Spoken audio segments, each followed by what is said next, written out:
किनाऱ्याची धूप आणि सुरू असलेली दुरावस्था थांबवण्यासाठी बांधण्यात आलेल्या पिरवाडी समुद्र किनाऱ्यावरील बंधाऱ्याचे मोठमोठे दगड पुन्हा एकदा निखळू लागले आहेत। त्यामुळे बंदिस्तीमधील मोठमोठे दगड समुद्रात कोसळून अपघात होण्याची शक्यता निर्माण झाली आहे। पावसाळ्यात येणाऱ्या महाकाय समुद्राच्या लाटांमुळे पिरवाडी किनारा पुन्हा उद्ध्वस्त होण्याची भीती व्यक्त केली जात आहे। त्यामुळे पर्यटकांनी सावधानता बाळगण्याची गरज आहे। नवी मुंबई आणि रायगड जिल्ह्यातील पर्यटकांसाठी आकर्षण ठरत असलेल्या उरणच्या पिरवाडी किनाऱ्यावरील पर्यटकांमध्ये दिवसेंदिवस वाढ होऊ लागली आहे।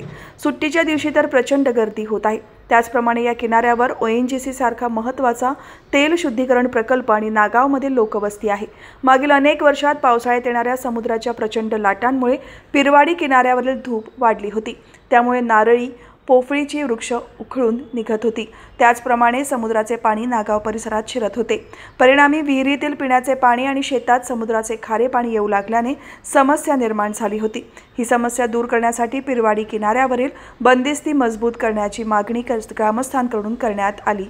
याची दखल घेत सार्वजनिक बांधकामाच्या किनारा विभागाने या किनाऱ्यावरील मजबूतीसाठी मोठमोठे दगड किनाऱ्यावर टाकून बंदिस्ती केली आहे। मात्र यातील अनेक दगड हळूहळू निखळू लागले आहेत। पावसाळ्यात येणाऱ्या मोठ्या लाटांमुळे यात वाढ झाली आहे।